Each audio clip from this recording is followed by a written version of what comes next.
Thank you so much to Bud Light Seltzer for being a presenting sponsor. We love these drinks and can't wait to tell you more about them. Keep listening for more. All right. Hey, everybody. Was it on me? There we go. Hey, what's going on, everybody? It's time for another wonderful episode of the Bill Bert. Podcast. All right. What's going on? How are you? Today, we have a guest, as we do. One of my favorite comics who's doing something incredible. Felipe Esparza, our guest today, has not one but two stand-up specials coming out. One in Anglais and one in Espanol. Correct? Correct. That's amazing. So I have a million questions about this, but before we do, I just want to say you look great. Thanks, man. Yeah, you do look good, man. You've been working out? You're doing something. Since last year, I guess I've been going on a treadmill. I started at 15 minutes. I started that day that you guys started that sober October. Yeah. I didn't stay sober, but I just worked out. I ran a treadmill like 15 minutes a day, 20, 30, and now I'm at 45. That's awesome. Nice. Yeah. All right. Well, you look great. And I gotta tell you, I'm inspired by you. I'm doing a thing right now, and they had us pick our menus, and they were like vegan. Every time I see vegan, I think of you. And I was like, I can't do vegan, but I've been pescatarian so far for 7 days. Pescatarian. That's just eating fish, right? Yeah, just fish. And I got to be honest with you, I like it. I might stay pescatarian. Yeah, fish is good.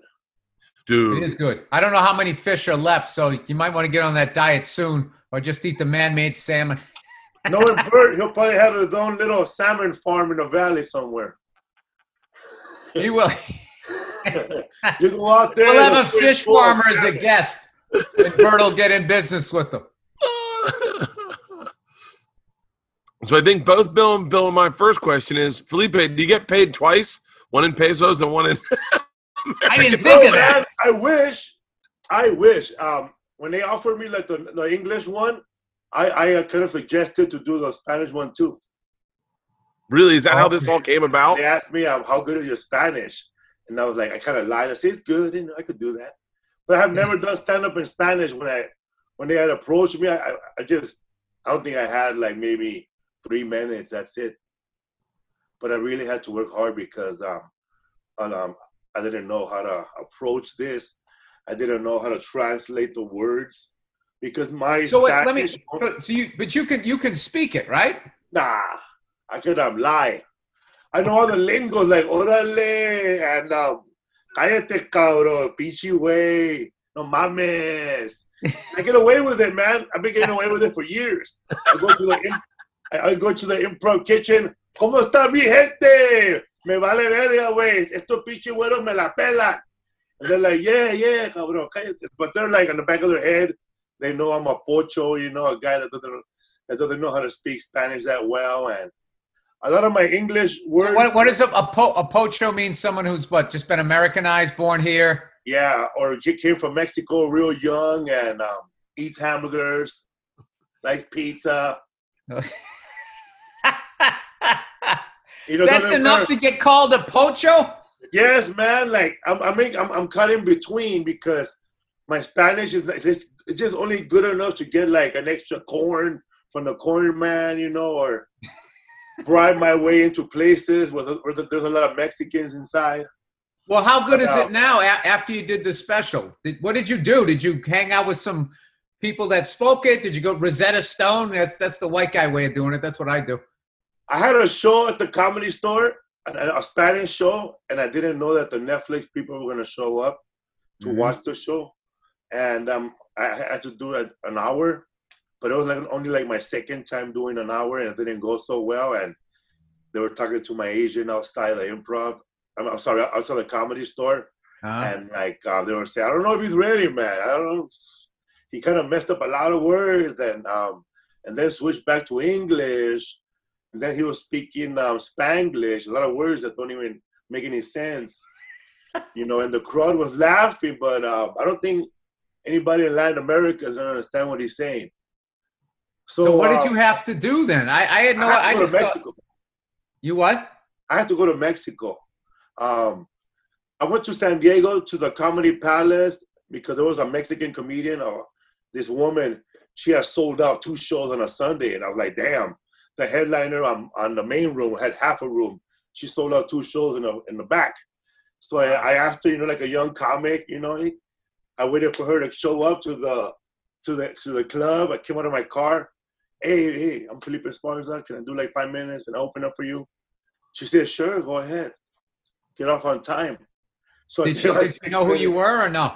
She didn't care. She didn't care, man. She sold out 2 shows on Sunday. They didn't want to give her the. So you went up to do 5 minutes. I'm just gonna do 5 minutes in Spanish. So I drove from my LA like 2.5 hours just to ask her, and she said yeah, and it went well. So I kept going back every other week. I didn't really have time to do this because I was on tour doing the Bad Hombre tour in English, and then like every once in a while I would have a day off to go do a Spanish show. So in San Diego, it was going well in San Diego, but my fans were coming to the show and they speak English and Spanish. These are the Mexicans, man, that go do their jobs, who are lawyers, who are doctors, who speak English. But on the weekends, man, they put on cowboy boots and they forget how to speak English, They're like wearing boots with big old belt buckles, talking shit, claiming their Mexican hometown as pride. Fuck you, Sinaloa, me la pela, Michoacan. But they all live in a valley, like, come on, man. But so do they get shit for that? Those guys were coming to my show, and every time I mess up a Spanish word, they would laugh and just support me. But it didn't work. I had to go to Mexico. So I went to Tijuana, to a place where they have comedy on Tuesday nights. And man, it was like we had to cross the border, man. I was paranoid, right? I watched Narcos. I watched every documentary, So I'm like every other white American man thinking that I'm going to get kidnapped. Like every other white American. Who the fuck are you? So you crossed the border. I thought you'd be worried that they wouldn't think you were a citizen and they wouldn't let you back in. I didn't think that you were worried about going down there. I'm not worried about that because a lot of the INS border patrols, they're like comedy fans, they know who I am. Like I just go like this and they let me in. Yeah. They ask me how was the show, but over there is different. As soon as you get there, man, like there's a smell. Like you're not in America no more. Like it's a smell of burnt tire, burnt trash. I don't know, burnt body. They're burning everything over there, and as soon as you cross the border, Mexican Border Patrol is wearing leftover Marine uniform from Desert Storm. America probably donated, but like it's too tight, it's too big for him. Like, but he's wearing they're wearing guns bigger than their heads, and they're just passing everybody through. So what was the crowd? So you're seeing all of this stuff. How are you maintaining? Because this reminds me of a long time ago, the first time I ever did like the Uptown show, the all black show. But at least I stayed in America. It was hilarious. Like I walked down it was just like I just walked in to a club, and then all of a sudden it was like I might as well have been in Harlem, what Harlem used to be. But the second I came out, I mean, I could have gotten like a crepe like 2 doors down. But you actually had to go. But what's also crazy, Bill, what I'm thinking is when you do an Uptown room, you also have all the pivot of improving in your own language. When you're going to Mexico, you're kind of caught in this framework of like, these are the jokes I know that work, and these are the words that I know that work. But like your improv couldn't go, you can't just improv like you would in English. You're kind of like, stuck in I would get heckled in Spanish, and I would just stay quiet, like not what to say.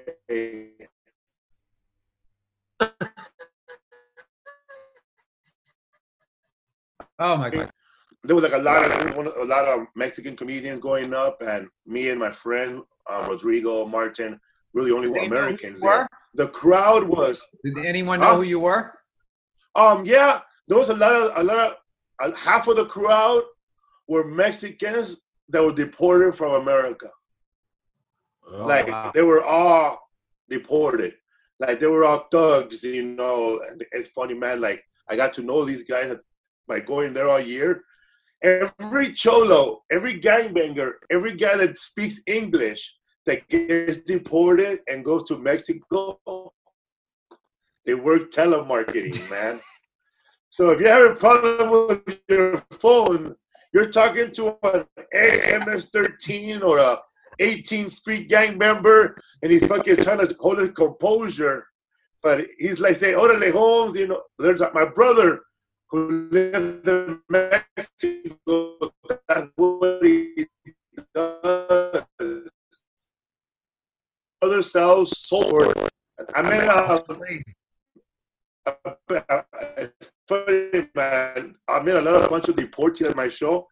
There was these Marines, like these Marines. I show Marines, but they're like Mexican American who also got deported, who like fought in Iraq, fought in Afghanistan, fought in fucking Desert Storm, fought in Korea. They were Mexican and then they fucked up here in the United States. They kicked them out. But they were born here?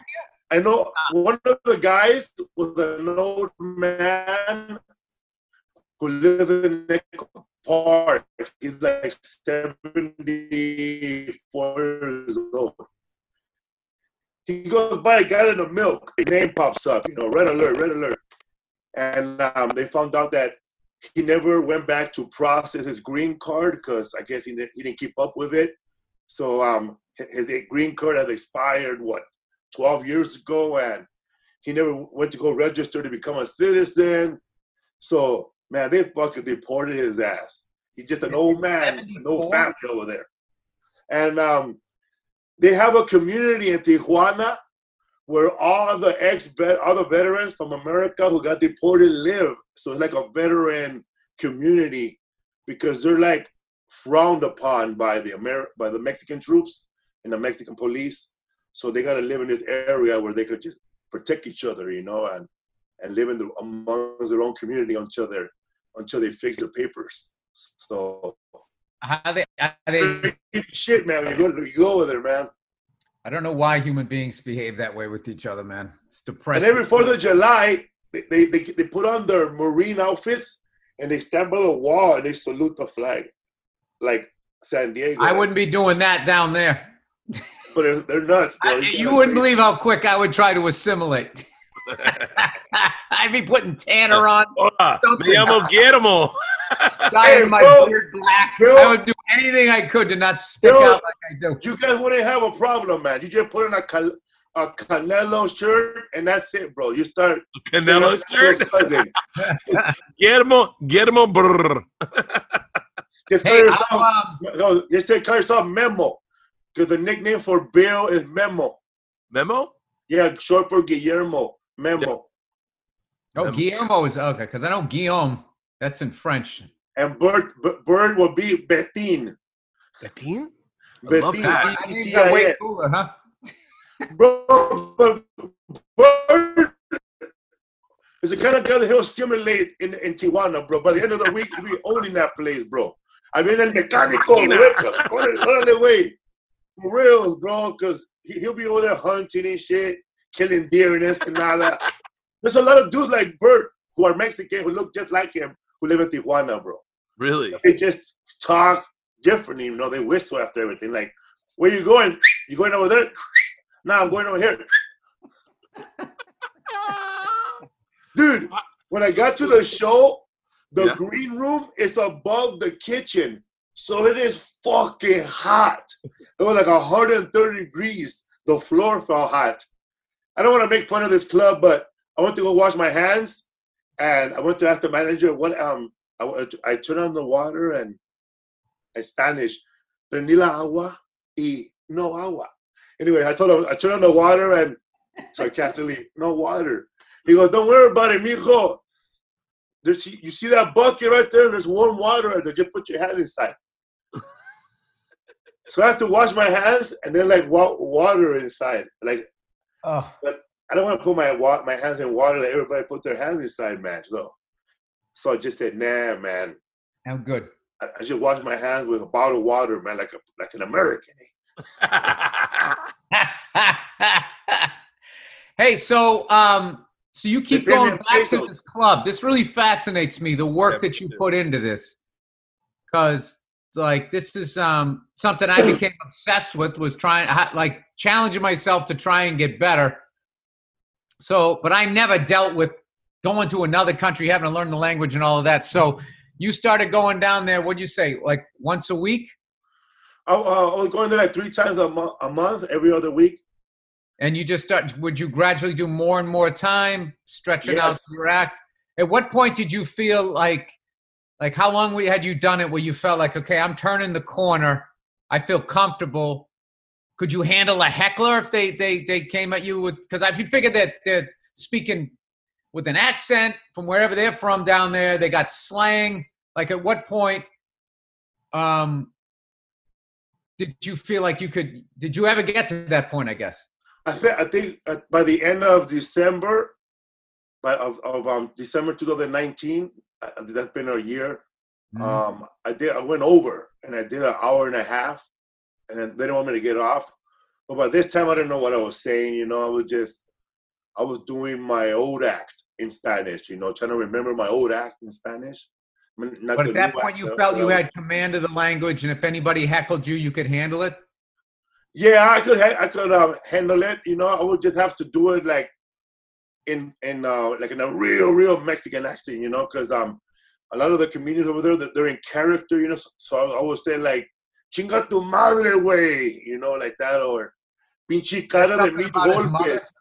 Yeah, "pinche cara de mil golpes." You know, like, motherfucker, you have a face that got been punched 1,000 times. But in Spanish, you know, there's a rhythm to it, and everybody laughs. But for the most part, I didn't get heckled because they knew that I was trying to do something. You know, they knew that I was trying to build a Spanish set.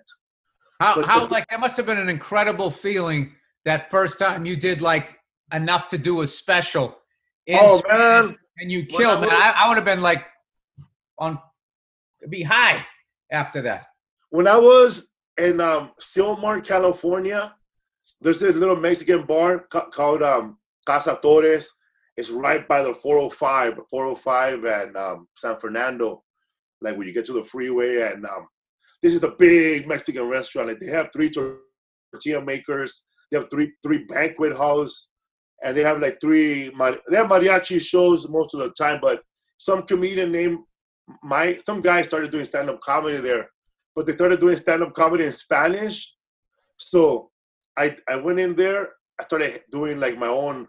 I started doing once a month there at Casa Torres, headlining, once a month in Riverside, and once a month in San Diego, and 3 times in Tijuana. But this place was packed, dude. It was free to get in. Like, and most of these gigs that did in Spanish, they were charging to get in. But I didn't get no money from it. I feel like I'm not good enough, you know. But I would just give the money to the openers and the headliner. The young comics. They would just keep most of it. But this place was free and it was packed. I mean, people would get there at 5 p.m. and the show would start at 8. At this show, I had an awesome set in Spanish. I didn't mumble. I didn't go, I didn't have to fuck with anybody. And the dudes from Netflix were inside the place. I didn't know that. And they told me, oh, great set, man. This is the one. He goes, you did it. He goes, just keep practicing it, you know, memorize it better, whatever. And that was like at 7 months. Like at 8 here's months. The thing, man. Please tell me you're going to keep doing this, because I know you've probably realized how much of the globe you just opened up for you to go do a run of dates. And then not to mention that, I mean, then you become almost like recession-proof, because as countries go up and down, you have all of these places you can play. And if, you know, the dollar tanks. Here's the problem is that Mexican Spanish is different than Spanish, and different than Peruvian Spanish, and different Bolivian Spanish. But isn't it like Spanish? But isn't it like I go to Ireland, I go to Scotland, I can't quite understand them, but we understand each other enough? Yeah. No, but here's my question though. Hold on. Before we talk about you touring, I want to go back to you working on this act, because that your touring is fascinating to me, because I know there's also like you know, you never call a Puerto Rican guy Mexican, you never call a Mexican guy Puerto Rican. That's like, I'm curious that, but like, how did you do the set Spanish and then that same set in English, or did you choose different jokes to go in Spanish and different jokes to go in English? When I was in San Diego, I met a comedian from Tijuana, Mexico, named Joel Sotomayor, and he was real cool.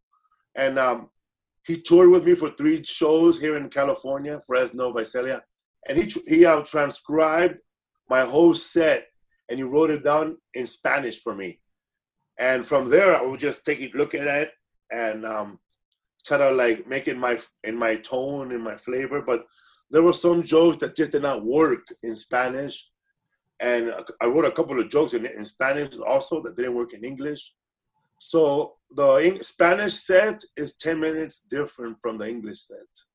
Really? So we have to cut some jokes that were not played right now. So it's technically the same set, but you just had to tweak it for Spanish and tweak it for, like you said, your face looks like it's been punched a million times. In Spanish, that rolls off your tongue, and it sounds harder than when you say it in English. It sounds like something a first grader would say. We're like, yeah, that's crazy. And so this set works in Mexico. So if you went to Puerto Rico to do it, you'd have to make adjustments, but not as big as adjustments are going from speaking English to speaking Spanish. I think it will work in Puerto Rico because the way I'm talking in Spanish, I'm talking like I would say like anybody who knows Mexican culture in Los Angeles, and I'm not talking about the Mexican culture in Mexico. It's different. But you're talking about the food trucks that have tacos? Is that what you're speaking of? I'm talking about the Mexican culture, like Danny Trejo, that type of Latino, Chicano. They're going to understand it because if you know that movie Blood In, Blood Out, you're going to understand me. Oh, I have fans in Morocco, and there are these 2 Muslim girls who sent me a video of them quoting that movie Blood In, Blood Out. I mean, they're wearing their hijab, and they're talking like a Chicana chicks, and they're quoting a movie about gangbanging. And when these chicks came to America, they didn't go to fucking New York, San Francisco. They went to Boyle Heights, and they stood in front of the same pine tree as Miklo in Blood In, Blood Out, and they were like this. No fucking way. When I was in Amsterdam, I did a show in Amsterdam. I had all these guys come up to me, and all they want to know about East LA. Hey, brother, really that crazy? If I ever go there, would you take me where all the gangs are at? I mean, that's all they care about. I saw something recently. For Europeans, American meat is like us watching The Godfather, which I don't understand. But like the way we like The Godfather, for Europeans and Japanese, they love American meat and Blood In, Blood Out. I guess they think all Mexicans are like that. I saw a thing, I forget what country, but it was the same thing. They latched on to to like the lowrider thing, that whole stuff. They got into those cars and dude, it was like one of the whitest countries in Europe. There was just this little scene up. They just loved the lowriders and the lace top and all of that shit. And I saw another one where they had gotten into like I don't know, it's more like a lot of like the LA South Central, more African American type of stuff. So what country? Go ahead. I'm sorry. I was just saying that they were doing it the way. I mean, it was an incredible impression. I would say that. I mean, it's weird because like if we do it here, it's like cultural appropriation with all the bullshit we've been through. Yeah. But over there, I think then it almost becomes complimentary. Like, wow, man, our cars are so cool that this went across an ocean, as opposed to if I went out and got a lowrider, I'd probably look like an asshole. What countries would your act in Spanish be difficult in? Do you think? Like what South American countries? Probably Portugal, because they speak Portuguese. Oh yeah, that would be really tough. And Brazil. Yeah, those would be. But I'm pretty sure it's gonna rock in El Salvador and Nicaragua, Guatemala, Venezuela, Honduras, all of Latin America. All of Latin America. What I find interesting, and you said that they were like that primarily Mexican, and I think I've seen this. I watch a lot of the different international acts when they come out. Because I find it really interesting because you'll read the translation. What's interesting, what works, you know? Like I remember there was a Korean guy, and he just kept talking about like the supreme leader or something, and you're like, and you just like but in that country it's a really big thing to say, but to us we're just like, huh? But like you say that characters work there, and when I remember the first time I ever saw you, you definitely are a character to a white guy. Like to a white guy, I was fascinated. I was like, I remember watching you going, I gotta get to know that guy. He smokes weed, he's Latino, he's Mexican, he's like everything East LA. How does that read? Do you read American to Mexican crowds? Like, do you read as like privileged, grow up speaking English, parents made it over the border? Like, do you read as like, do you have to like almost change your character a tad bit and go, does that make sense? Well, it's funny, when I first auditioned for Last Comic Standing, like the first season 1, I didn't make it through. And I remember Barry Katz walking up to me asking me the same thing. He said, he goes, do you always do that character? He goes, are you funny without it? Like, when do you come up with it, right? But he was like lurching over me, right? Like in my face. Yeah. Would you ever consider just me, Philip? Dude. Yeah, big, his team and shit. And I was nervous. I was nervous when I first started doing stand-up because one of my favorite comedians was Stephen Wright. So I started off doing, believe it or not, deadpan. I was deadpan, and I just wanted to stick to being deadpan. Like, and so I would hang around with Gene Pompa, and he would stick to being deadpan. And I started doing rooms that actually were deadpan wasn't like conducive, I guess, to the audience. And there was people throwing shit at me and talk right, you mumbling motherfucker, you mush mouth piece of shit. And there's a lot of people, Mexicans telling me this shit. I remember one time this guy told me the same thing my dad told me on stage. And I was like, fuck, does he know my dad? He could just talk like a fucking machine gun. Ta, ta, ta, ta, ta, ta, ta. My dad would always say that, habla con una pinche ametralladora, cabrón, pa, pa, ta, ta, ta, ta, ta. So I was like, fuck, okay. So I couldn't react to hecklers in the monotone deadpan voice. So I would just have to yell at them, and so just yelling at the audience. And one day this other comic told me, you always change your look. Sometimes you're really fucking bald. Other times your hair is straight like a fucking Mayan warrior. Choose a look. So I started letting my hair grow, and I let it grow, man. And then that's it, dude. And started being crazy, man. But it's who you are. It's who you are. And I remember the first time I saw you was at Dublin's. I had to follow you, and I could not. Have you ever gotten on stage, Bill, and you can't stop thinking about the guy before you and how? No, that's never happened to me, Bert. What is that like? Dude, Dublin's was the fucking worst. First of all, you went there, and everyone I just felt was waiting for Dane to go on. Like, that was Dane's house. And you went in there, and if you weren't even on his path, I mean, I used to get so psyched out when I would do that room. For people listening, it was this amazing bar and this amazing room. Jay Davis booked it. It was this great giant. Nice. Yeah, giant place, huge bar, great sports bar on Sunday to watch football. Then upstairs, they just had this cavernous room that would just fill up with beautiful Hollywood. It was just like everybody in there. They looked like they all had Botox before Botox. Everybody was gorgeous.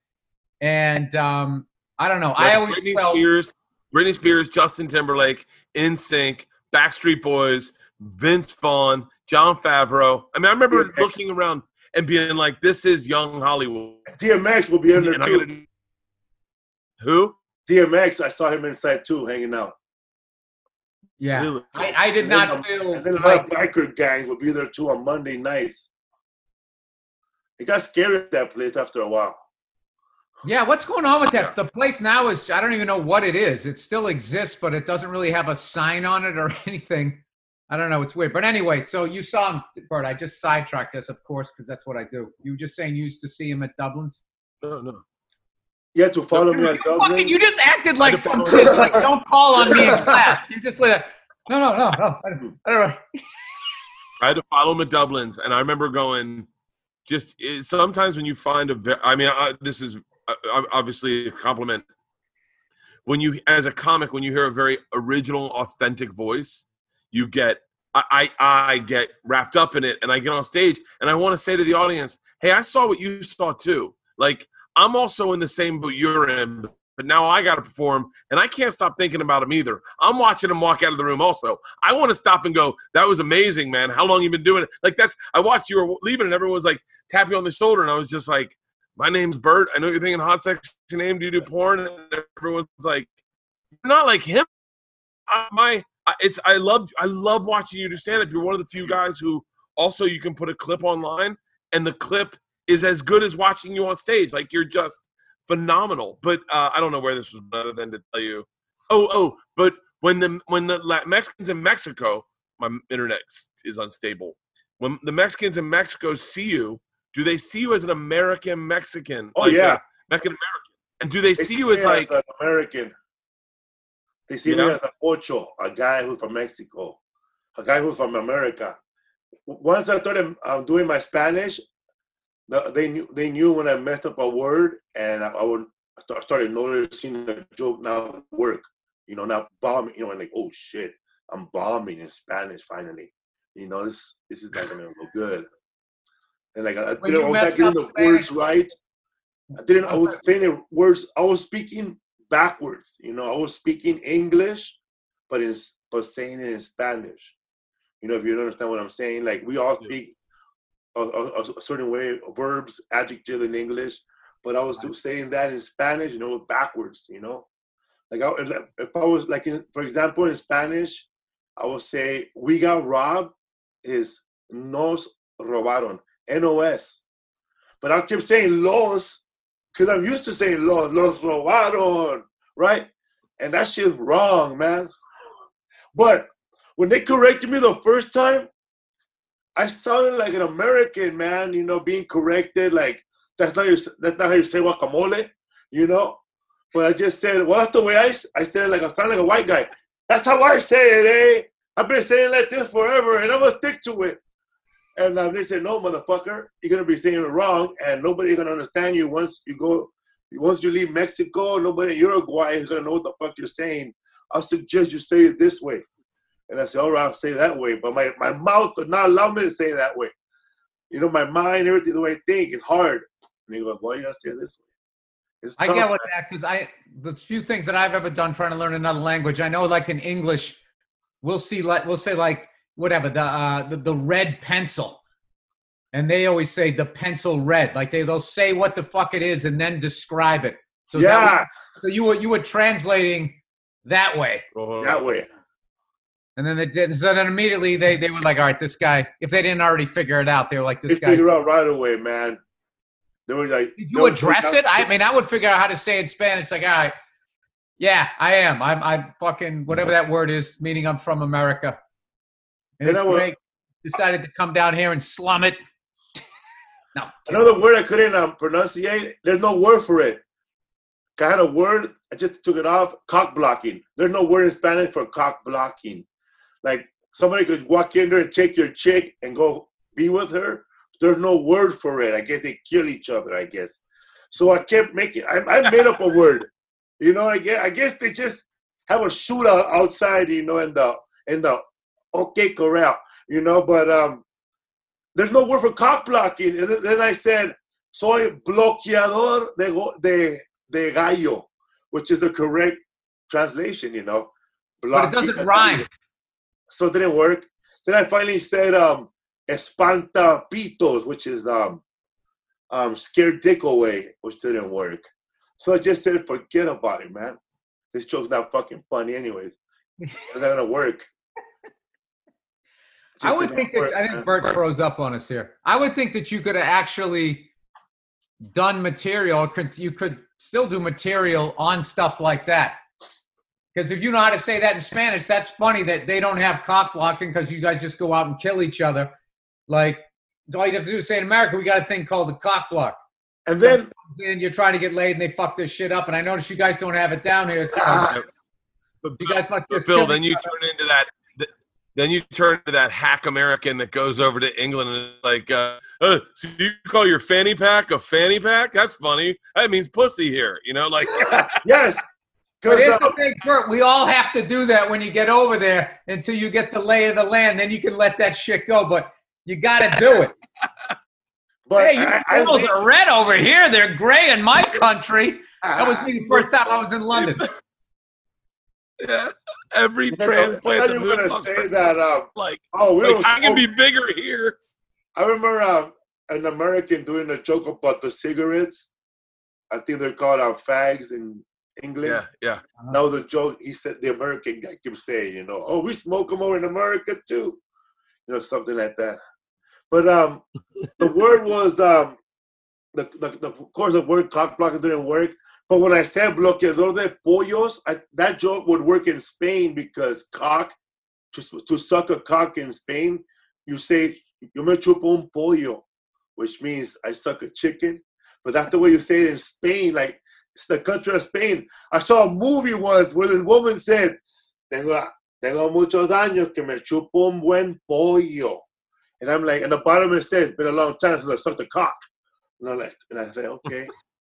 But pollo doesn't work in Mexico, so just fuck this joke,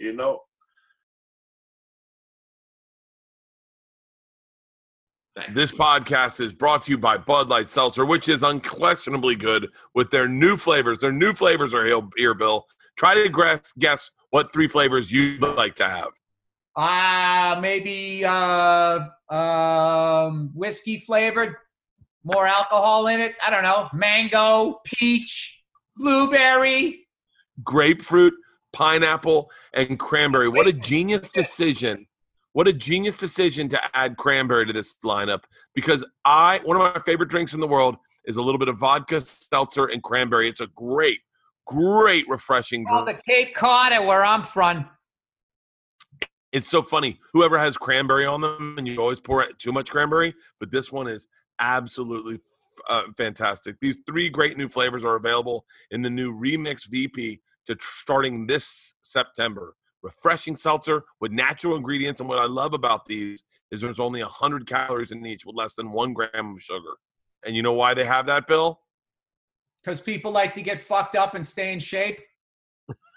No, it's because of their 5-step filtration process for quality taste and a clean finish. What's great is it has the familiar Bud Light easy drinking name for those of you looking for an approachable brand in a wide, hard seltzer category. There really are so many seltzers that you don't know who to trust these days. Am I right, Bill? That's one of everybody's worried about this presidential election. I just want a seltzer that I can trust. Well, you can trust Bud Light Seltzer because it's made with real cane sugar for a higher quality taste. Here's what I want you guys to do right now. Bill gave us one last week. Bud Light Seltzer is looking for its first ever chief meme officer because while they have delicious seltzer, their memes need some work. The job responsibilities include testing the product, making hilarious memes, including verbal memes, and figuring out what rhymes with Bud Light Seltzer. Bill, you gave us last week what? Mud Life Seltzer? What was it? I don't know. Give us a new one, Bill. Oh, I'm not smart, Bert. Don't put me on the spot like this. This is for the fans. This is for like somebody, whatever that generation is after millennials. Generation Y. Generation Y. So if you're part of that generation, go to Bud or any generation and want to try to do this, go to Bud Light Seltzer needsmemes.com to apply. That's Bud Light Seltzer needs memes to apply.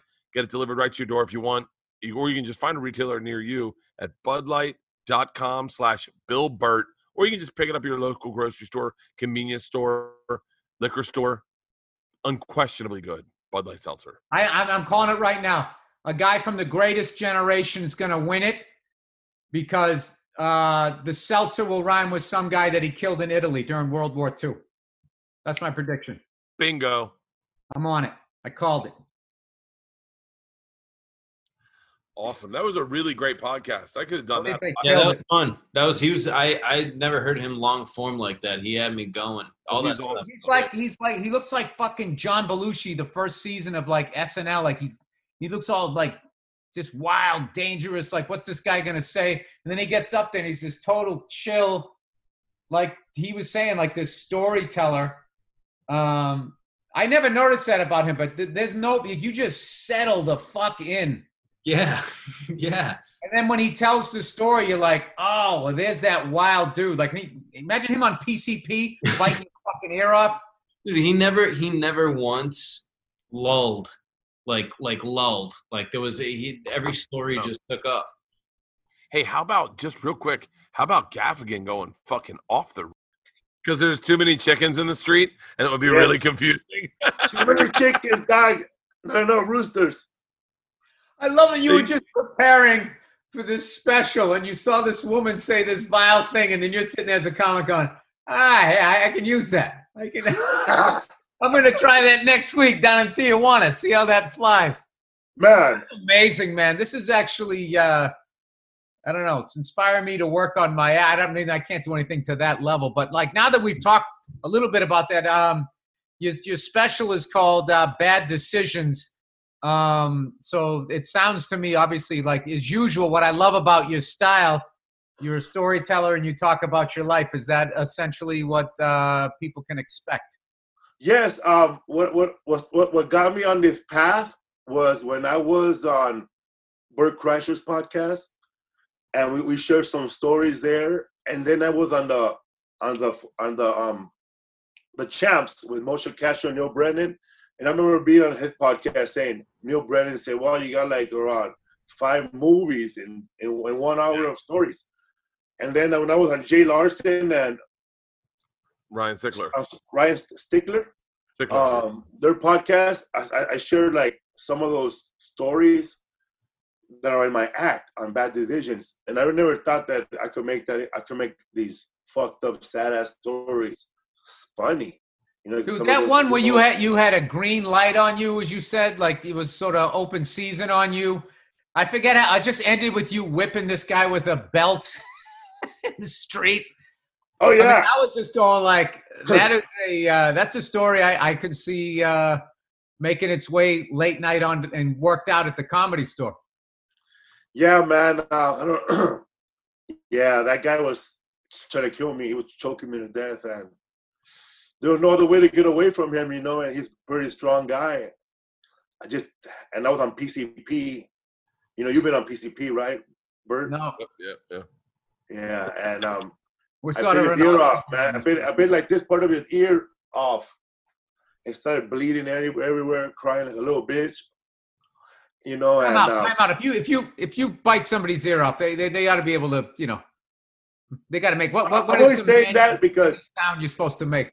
I'm only saying that because at the time I wasn't doing nothing wrong. You know, I was just a guy who had just came from watching Terminator 2. I was like just thinking about Arnold Schwarzenegger. I was going to go watch Rambo on VHS. You know, drink a 40-ouncer and smoke weed, have a good time.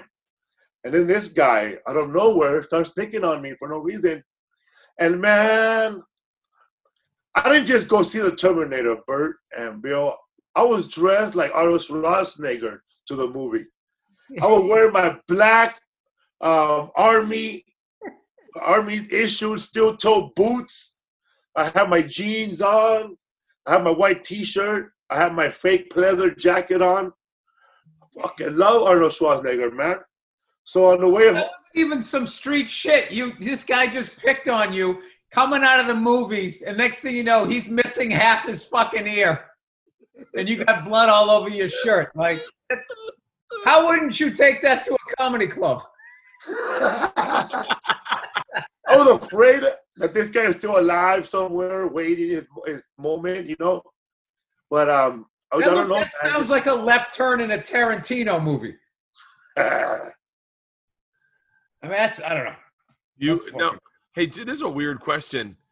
I just realized this. The Netflix execs weren't Robbie. It was like next Netflix Latino. Netflix. Like no, it was Robbie and the other guy.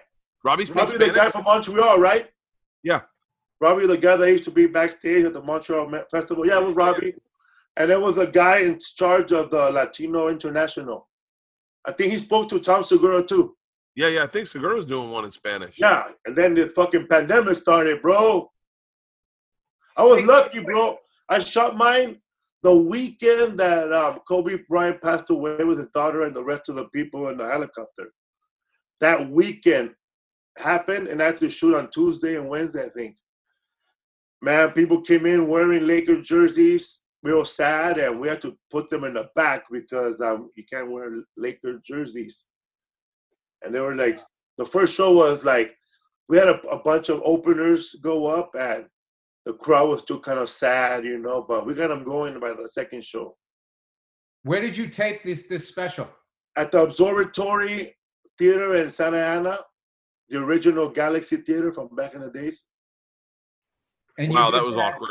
My bad. I made a very off-color joke, and you guys froze, and I was like, oh, sorry. What color was it? No.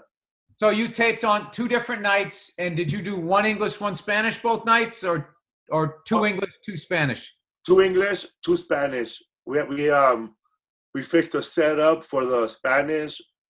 I wore I wore a suit with I wanted to wear ruffles, a ruffle jacket, a ruffle shirt. I like what you're wearing in it. I like what you're wearing. I also like the print.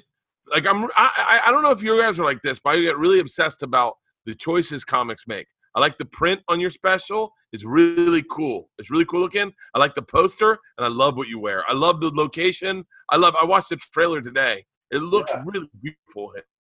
The music also, the music for the show, for the special, it's a local band from Boyle Heights, Tropa Mágica, and they sang and they wrote the song in English, and then they did it in Spanish also for the Spanish special.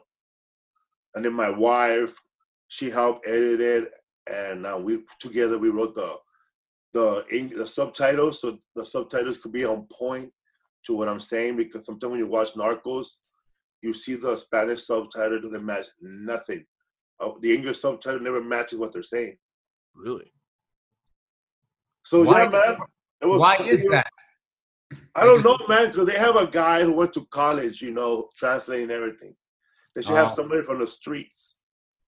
Like sometimes you hear, "Pinche güey, te voy a matar y me voy a culiar a tu pinche madre." And then the bottom it says, "You fucking asshole, I'm gonna kill you and have sex with your family." But what he really said, "I'm gonna kill you and have sex with your fucking mom right now in front of you while your whole family watches." Yeah, that's definitely a different version. So do you think this is the new trend? Because I know Segura's doing one. I think Jesus might be doing one, right? Jesus Trejo, I hope so. I hope there's more of them. And then there's we all go on tour Europe. We could all go on tour in Latin America and Europe, man. We could all do 20 minutes. Why do 45? Yeah, why do 45? Yeah. What's the money like in Mexico and South America? Is there good money? I have no idea. I don't know, but the comedians that I brought from America to do shows in Mexico, they were getting paid in pesos, bro. They were fucking exchanging that shit at the border. Like for $75, the 75 bucks. Man. You guys could definitely put together like a like Latin King of Comedy thing, you know, and tour through wherever. I mean, wherever they'll have you down there, and then do the States and Canada and all that. I think it's, I don't know. It just seems like nothing but an upside for what you're doing. I really had to focus, man, because I speak English all day. Like, I would have to wake up in the morning for the Spanish shows and listen to Piolín in the morning and just Spanish shit. Then I would go to listen to that CNN, you know, the Spanish CNN with Camilo, and then go to Fox Deportes en Español, Fox Sports Spanish, and then listen to a podcast, a random podcast in Spanish, and then go over my set in Spanish. Then by the time I'm in Tijuana, I have to speak Spanish because no one there speaks English. Everything is fucking Spanish, man. Damn, man, everything is fucking Spanish. And then just get ready, man. It's like focusing, man, like a method actor. I don't speak Spanish. I don't speak English all day to get ready for my Spanish show. I tried to learn the machine in Spanish. I was gonna do it at Jesus' show. So I speak Spanish. Not You as could good get as try you did. to get two people to translate it for you.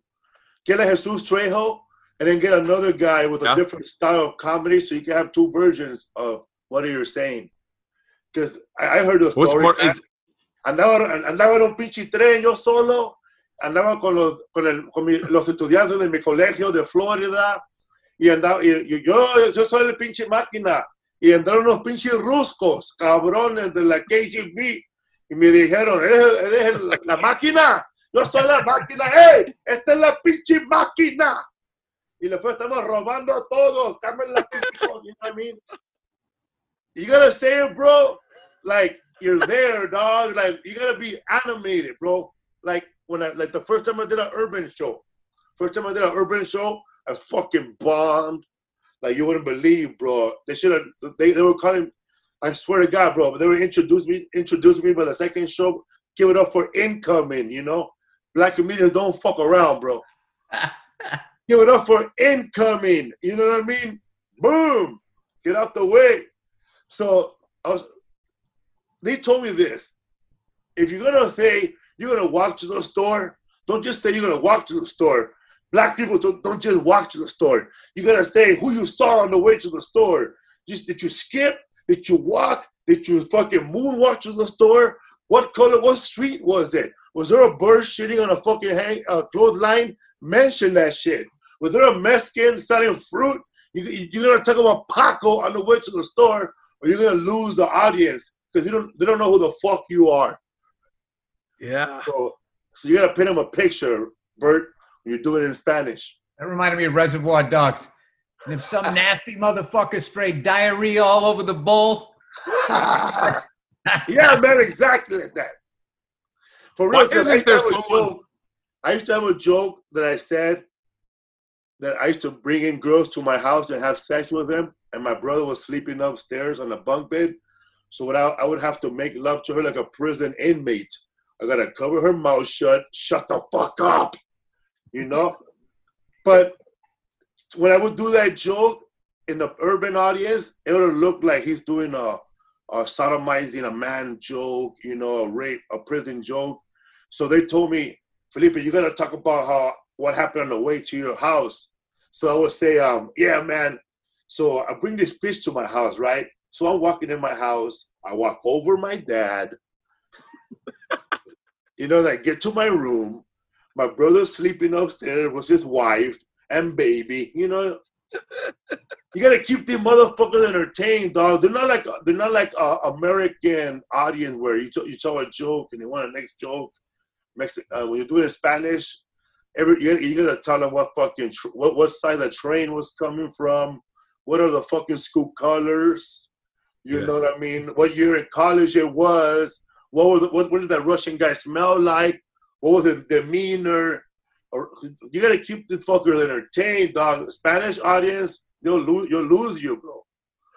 God damn it! Why isn't there some Mexican comic in Mexico City just going through who speaks English, just going through everyone's act and just murdering Polo Spanish?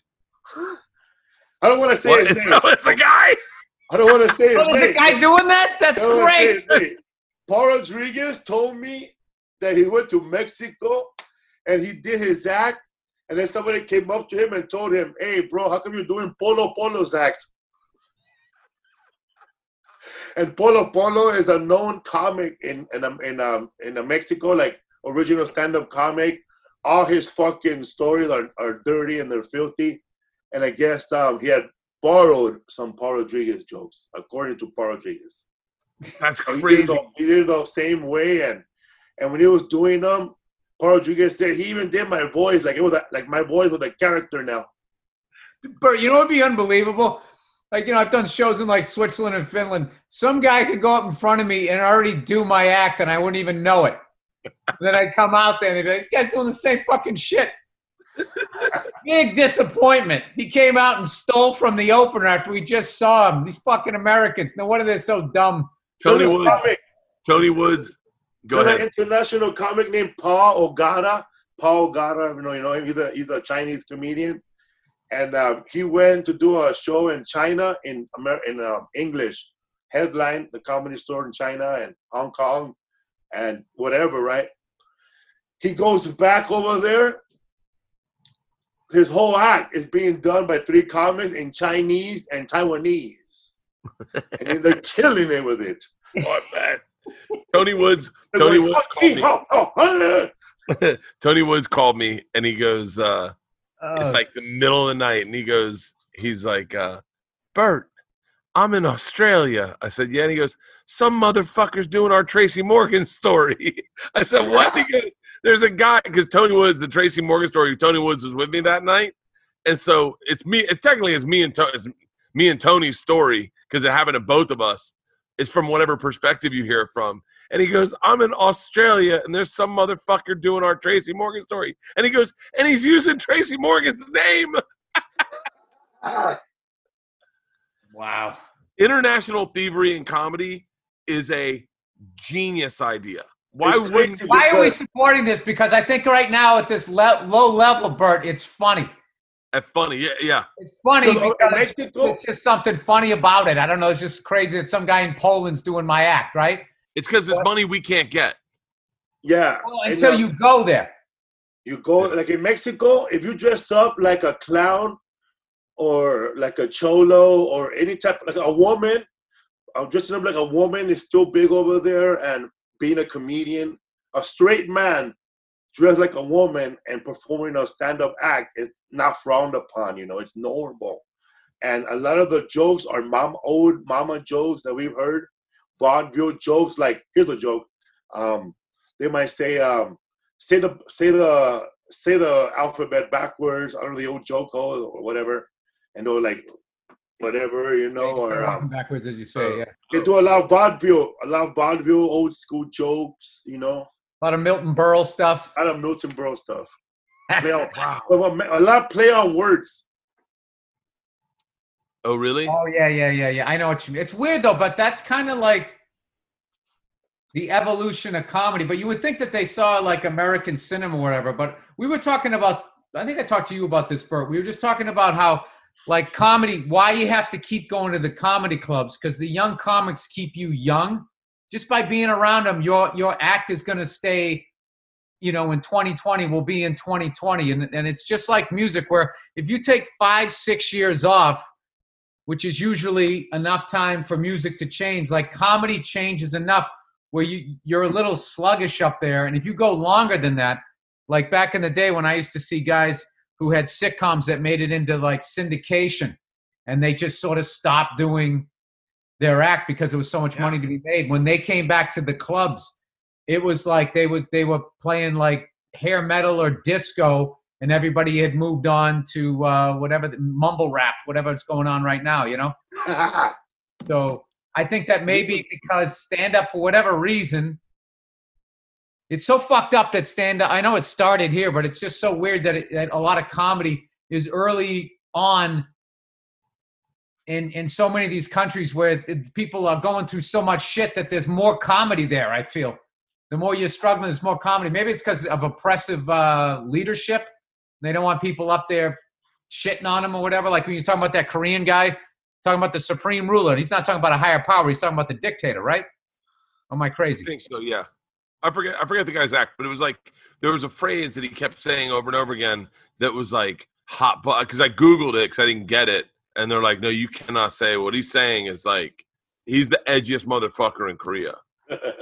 Yeah, and I imagine it's not like he's just going to get canceled. He's going to get canceled. I bet wokeness in Mexico is just not there. There's a comedian that came to America because he was canceled in Mexico.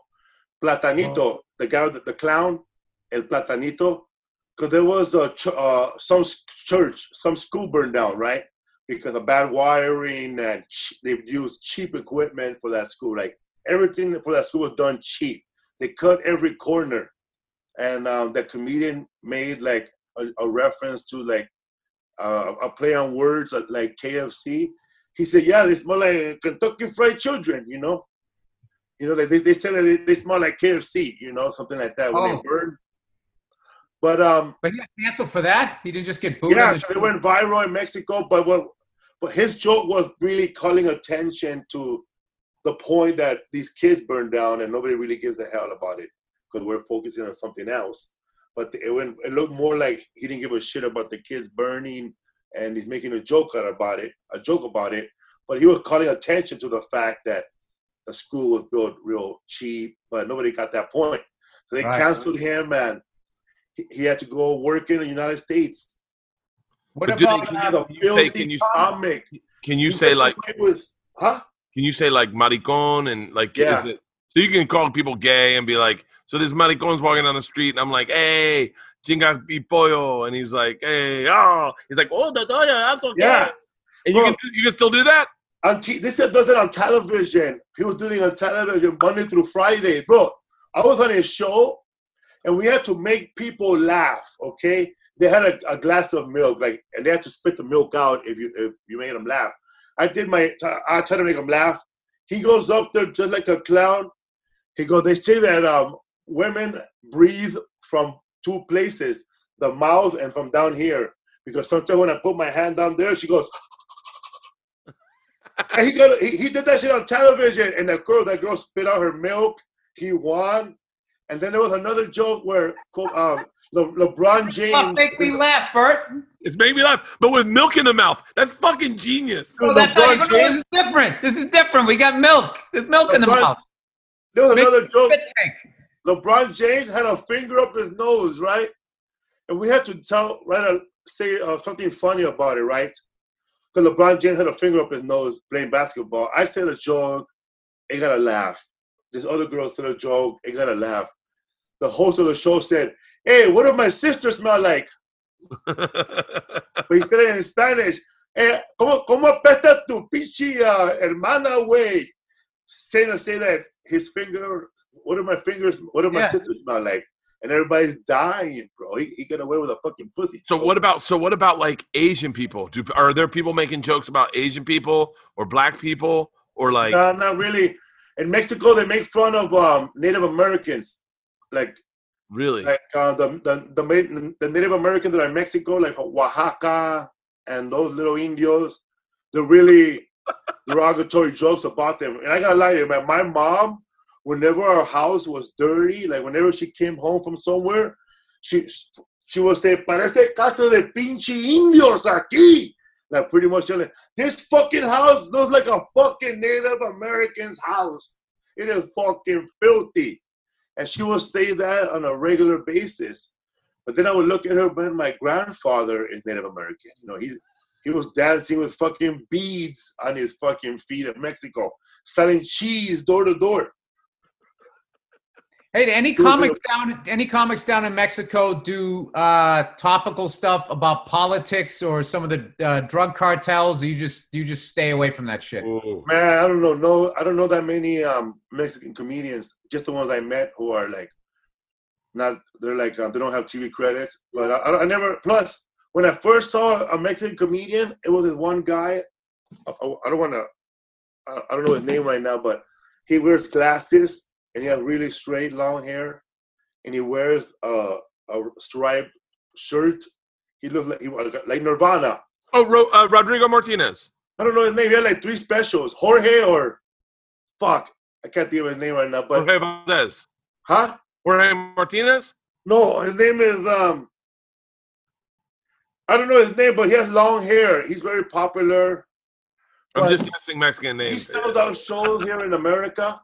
But when he was talking in Spanish, I mean, everybody was laughing, but I didn't understand a fucking word, bro. I'm sorry, bro. I didn't get it. So when I didn't get it, and he was talking, his Spanish was well educated. He was saying words that would be above my grade level, you know. And that's what motivated me, man. If I don't get it, half of my neighborhood I grew up with doesn't get it. And we all speak Spanish.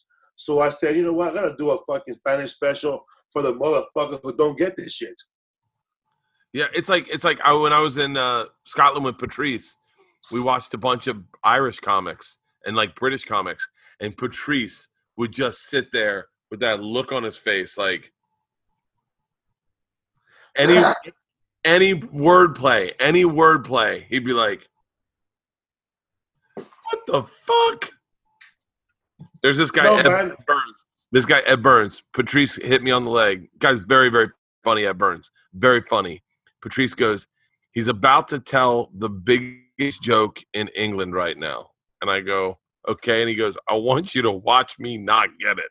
And I went, "Really?" And he goes, "They told me about this joke earlier. This is the biggest joke." And dude, it got a round of applause like I never heard. And the joke was, it's not a bad joke actually. I was shopping for beds with my wife. The woman showed us a big bed. I said, "It looks like it could sleep 3." And that's all me said. And the place went fucking nuts, right? Because it's suggesting he's going to have a threesome. And Patrice, next to Voss, just does this. Just looking and like touching other people. You like that? You like that? And but Ed was a cool dude. We hung out with Ed. But that one joke. I know, man. My first time in Montreal, there was this guy killing it, man. I think he's British. And all he had was like his whole bit. And I had to follow him, but I did good. But I couldn't follow him because I kept thinking about how stupid his joke was and how fucking funny it was, how ridiculous funny it was, and how like, fuck, how did I think of this shit? He just had a fucking suitcase handle, man, with a price tag on it. I've seen that dude. Fucking destroyed. I lost. Everybody had their package, and we all had a good laugh. But then they all went home, and my bag never came. And then it went another circle. And my bag never came. Bro, I was going to my nose. I was backstage dying, bro, like this. Fuck. Dude, the ones that make us, I remember Ed Burns had a joke that Patrice and I were shitting ourselves over, and no one was laughing. No one was laughing. It was, Mies was watching Back to the Future. At some point, you'd think that Lorraine, Michael J. Fox's mom, that his dad would look at her across the table and goes, "Are you sure you didn't fuck that Calvin Klein boy? Because our son looks exactly like him." It's a great fucking joke. It's a great joke. The other one that was great, this one comic, someone told me this joke.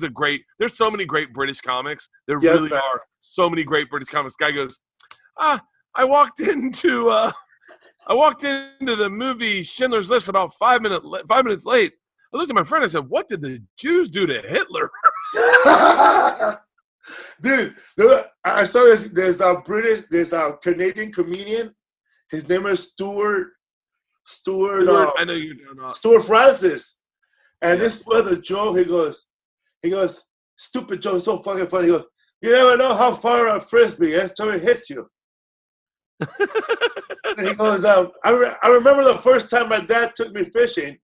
I said to myself, "Well, that's a long swim back to the shore." And he keeps bringing up this joke over and over.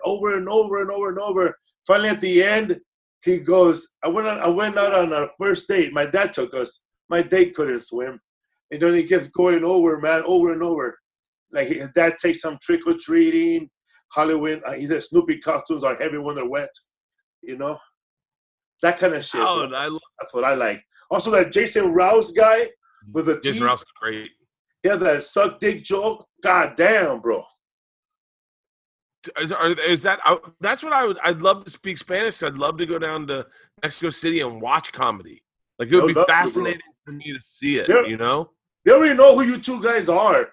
You just go over there and say it in English. Like they know who Bill Burr is. Like they're over there protecting his jokes, and he didn't even know. Like anybody does a Bill Burr jokes, these Mexican comedians know. They'll be like, "Hey, cabrón, ese es uno de Bill Burr. Se echó uno de Bill Burr." They'll yell it out, bro. There ain't no Mexican gonna do comics know, but I'd go down there. I wouldn't draw anybody. But Bill, think how hard you'd kill with just some anti-women shit in Mexico. If you go to Mexico City, I guarantee you'll sell out a trying to get away from that 2,500 seater with English speakers.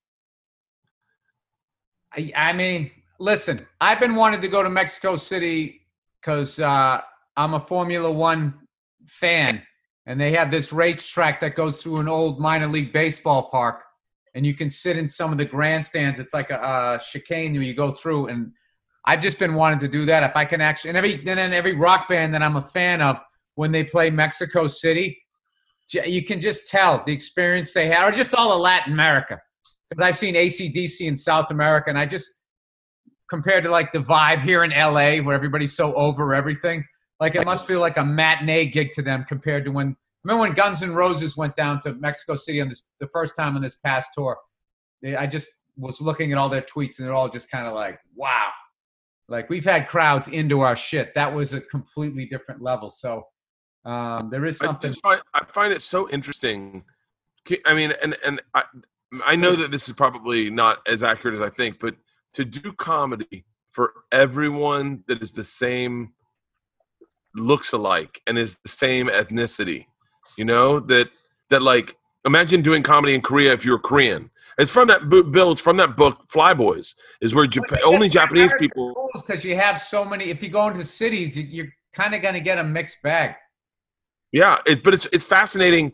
Imagine just doing a show for like just white people. Well, that's probably. I mean, oddly enough, that's probably what you end up getting a lot of the times. But just white people, but all their experiences are only being a white person around white people. And they don't really have, like you said, because I was like, no one's there. So why would you talk about black people? They're not there.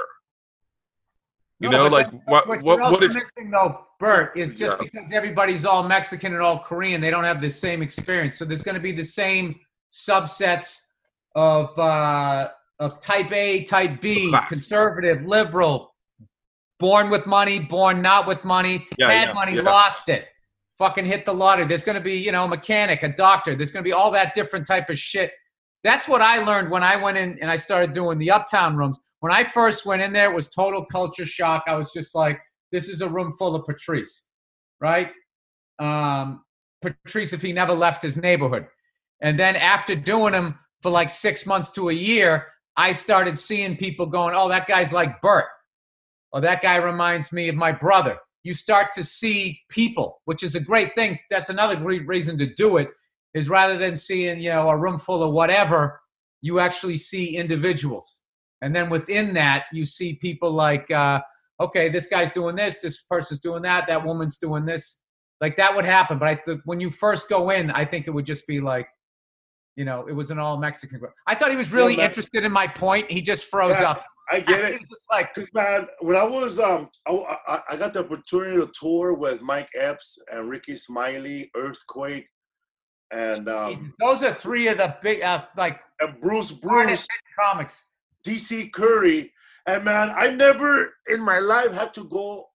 I never thought that I would have to follow a comic that gets a standing ovation, followed by a host who's killing and getting standing ovations while hosting. I mean, Ricky Smiley is at a whole different level, man. Like, this guy, if he's hosting, you better come in your fucking A game, man, because he's fucking has the crowd rolling, man. Yeah. He goes up there and goes, I'm outside out of the club, and they think I'm a punk. And the whole audience, 2,000 people. I tell you, I would never stop. I would never stop. Yo, what if you're not comedian? Fuck. Yeah, we used to have a guy like that in Boston where he didn't host the show. He just took breaks from killing. This guy, that was Ricky Smiley. Kevin Knox. And guys would meet up afterwards and they'd say, what'd you do tonight? You'd be like, oh, I was on Knox's show. And then it was, oh, what bit did you have to follow? His Star Trek bit is getting pulled over on the cop. Not the skiing joke, because he just had these stories. And every one of them killed in their own way. And it was just like, you had to learn. You literally had to learn how to kill. When I don't know what it's like in Boston now, but back then it was just like guys tried to blow you off the stage. And they used to have this whole thing in Boston where they were so protective of the territory that if they brought in, if a national act came in, they would put 3 just cleanup hitters in front of them. And they would just destroy with just local reference shit. Oh man. Like Colin Quinn, I think is the only guy, or like a Brian Regan. Like those are the only two guys I ever heard that ever survived that gauntlet. Like they liked those guys, they respected them, they survived it. But there was like there's like legendary stories. I can't say the names because I mean I wouldn't have survived it, but of really funny people going in there. And we've all experienced it. You go on the road and there's that guy. Oh, look at this guy. You know, this guy definitely is going to be over in Roosevelt tonight. You're like, what the fuck is Roosevelt? And everybody's losing their minds. And it's just nothing but references you don't fucking understand. Yeah. Oh, this guy grew up on Kelly Street. Am I crazy? And everybody, wah! You just y'all remember Pookie, the barbershop? Yeah. And you're standing back there feeling like, I know I speak English too, but I don't think I speak the same English as these people. And you get in your head and you have to get that out and just immediately go up there and be like, yeah, you know, I flew in today. You got to do that just to remind them I'm from somewhere else and have them forget about the local reference headliner that they put in the feature spot. Yeah, so, man. Hey, we didn't say when this special comes out. The special comes out on September 1st on Netflix. 2 specials. Bad Decisions, Malas Decisiones. I can't wait to watch it. By the time this airs, it'll be out. I can't wait to watch it. I keep saying Jesus. I've been with Jesus on a bus for a month. I can't wait to watch it, Felipe. It's so. I watched the trailer. Dude, you really are. You really are one of the best comics in our business. By hand, one of the best joke writers, but one of the best storytellers. So when you pull me into a story, I really feel like I'm there. I feel like you know what I feel like. I feel like we're in the backyard, and you just grabbed us all beers and shut the cooler, and you're just telling me a story. Just I also think you got a big acting career ahead of you, but you'll probably have to take a major pay cut from your stand-up gigs after these 2 specials come out. Yeah, man. Tom Cruise, I'd love to do that movie, but man, I always want to be in people. It's funny, like when you meet the fans after the show, they always tell you what movie you should be in with. Bro, De Niro and you should be in a movie together. I always tell people, bro, listen, bro, I am 6'1", 285 pounds. De Niro, what, probably like 5'8", 5'4". The only way I'm gonna be in a movie with him if he's shooting me or I'm dying because of in his hands. I want to be in a movie with a Rock, you know? Oh, yeah. Just a small little role, you know? The fucking Rock crashes his airplane in the jungle. He walks into a bar. He's looking for a fucking pilot. I'm looking for a guy named Ramos. I come out of the fucking bar with fucking shit stains and slob and smelling like cum and shit. That's a name I haven't heard in 25 years. You're probably looking for a pilot. Let me find my plane. It's over here in the jungle. Pablo Escobar. He never fucking paid me. I kept the plane.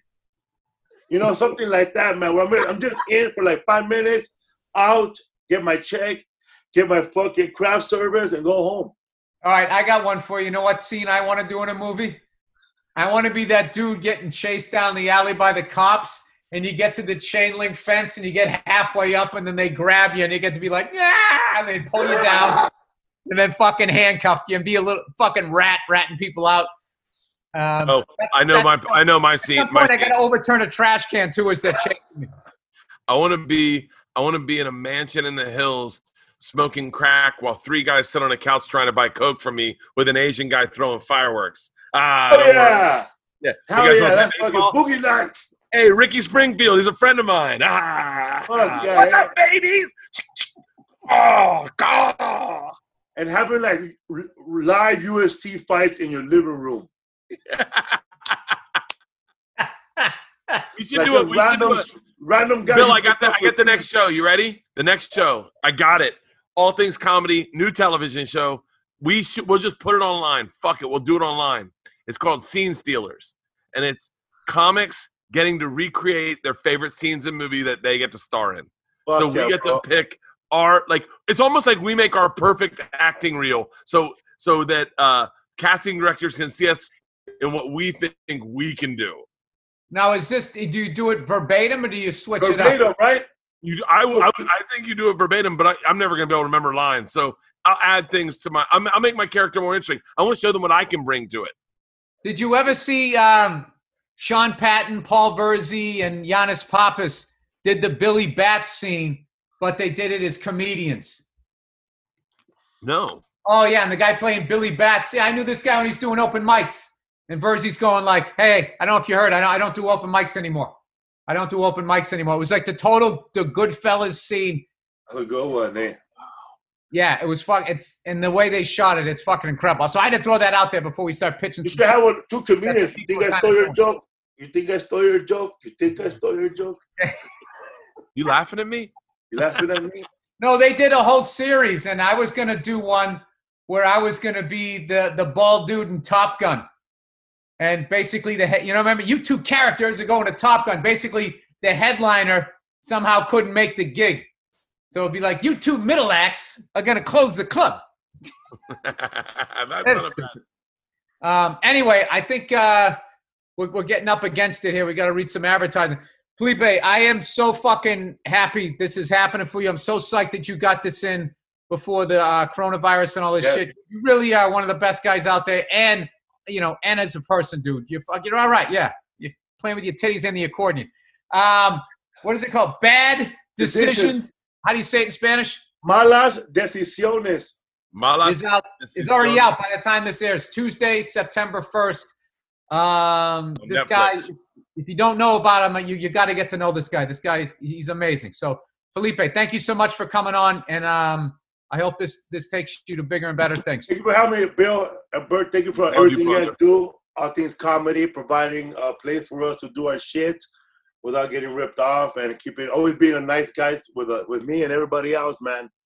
Thank you. Oh, absolutely. That's why we created it, man. Oh, funniest thing you ever said. First of all, I'm not trying to be. I am a fan, but when you did the roast of Patricia O'Neal, that old YouTube video, that shit's hilarious. Oh God, that was one of the. Damn, bro! When you said, because you destroyed Rich Voss. Oh my God! I don't even remember what I said. And then Bert, man, your stand-ups, your fucking Netflix special, amazing, bro. When you took your shirt off. Thank you, brother. And shit, and you did the tour, you're doing the drive-in, bro. Yeah. I copy a lot from you, bro. I mean, not like your jokes, but everything you do business-wise. The swimming pool, I'm gonna fix my pool too. I got me a treadmill. I got me a fucking sauna. I don't want to show off, but I got me a sauna too. Sorry about your dog also. And I didn't get no chicken yet, but no chickens yet, but they get the pool. I just need a big family, but I'll get there, bro. All you got to do is do a dance video like me and Tom did. Shoot a dance video. Post a special. I want to get there, bro, but I have like extra layers right now. I have a 6-pack with a couple of beer, 40 ounces open. All right, Felipe Esparza, Bad Decisions, and what else is it called? I already forget. Malas Decisiones, September 1st, Netflix. No, I can't say it. I'm not fucking up. Well, thank you so much for coming on. Appreciate it. All right, buddy. We'll see you.